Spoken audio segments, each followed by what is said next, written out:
Hello ছোট্ট বন্ধুরা, আমি মিস্টার বি আবার চলে এসেছি নতুন একটি গল্প নিয়ে। গল্প কেমন লাগছে তোমরা কিন্তু অবশ্যই লাইক দিয়ে জানাবে। তাহলে আর দেরি কিসের, শুরু করা যাক। আজকের গল্প পাঠ করার জন্য স্টুডিওতে উপস্থিত হয়েছে আমাদের মিষ্টি বন্ধু মিলি। মিলি, তুমি শুরু করো।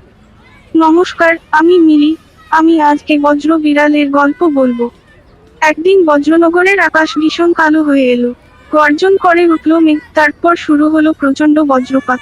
সেই সময় এক ছোট্ট বিড়াল রাস্তা পার হচ্ছিল। হঠাৎই একটা বিশাল বজ্রপাত এসে পড়ল তার গায়ে।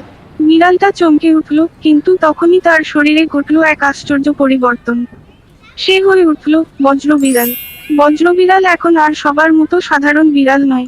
তার পায়ের গতি এত দ্রুত যে সে বাতাসের থেকেও তাড়াতাড়ি দৌড়াতে পারে। আর তার ধারালো নখ থেকে বের হয় বিদ্যুৎ। কিন্তু এত শক্তিশালী হওয়ার পরেও বজ্রবিড়াল খুব বিনয়ী ছিল। সে ভাবত তার শক্তি ব্যবহার করে কিভাবে সবার উপকার করা যায়। একদিন বজ্রনগরে এলো এক ভয়ঙ্কর শত্রু, ডার্কডগো। ডার্কডগো ছিল এক বড় এবং ভয়ঙ্কর কুকুর, যার লক্ষ্য ছিল পুরো শহর ধ্বংস করে ফেলা। সে যেখানে যেত সেখানেই ধ্বংসযজ্ঞ চালাতো, আর শহরের সব প্রাণী ভয় কাঁপতে থাকতো। কেউই ডার্কডগের সামনে দাঁড়াতে সাহস করত না। কিন্তু বজ্রবিড়াল চুপ করে বসে থাকলো না। সে ঠিক করলো শহরকে রক্ষা করার জন্য ডার্কডগের মোকাবিলা করবেই। বজ্রবিড়াল তার বিদ্যুৎ নখ আর গতির সাহায্যে ডার্কডগের সাথে যুদ্ধ করতে গেল। প্রথমে ডার্কডগও অনেক শক্তিশালী মনে হচ্ছিল, কিন্তু বজ্রবিড়াল তার বুদ্ধি দিয়ে ডার্কডগের দুর্বলতা খুঁজে বের করলো। আর ঠিক সেই দুর্বল জায়গায় বজ্রবিড়াল তার বিদ্যুৎ নখ দিয়ে আঘাত করলো। ডার্কডগও পরাজিত হয়ে গেল, আর বজ্রবিড়াল হয়ে উঠল শহরের হিরো।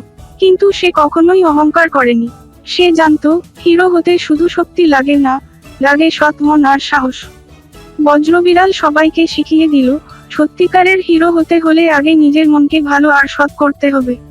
এইভাবেই বজ্রবিড়াল বজ্রনগরকে রক্ষা করলো এবং শহরের সব প্রাণীর প্রিয় হিরো হয়ে উঠল।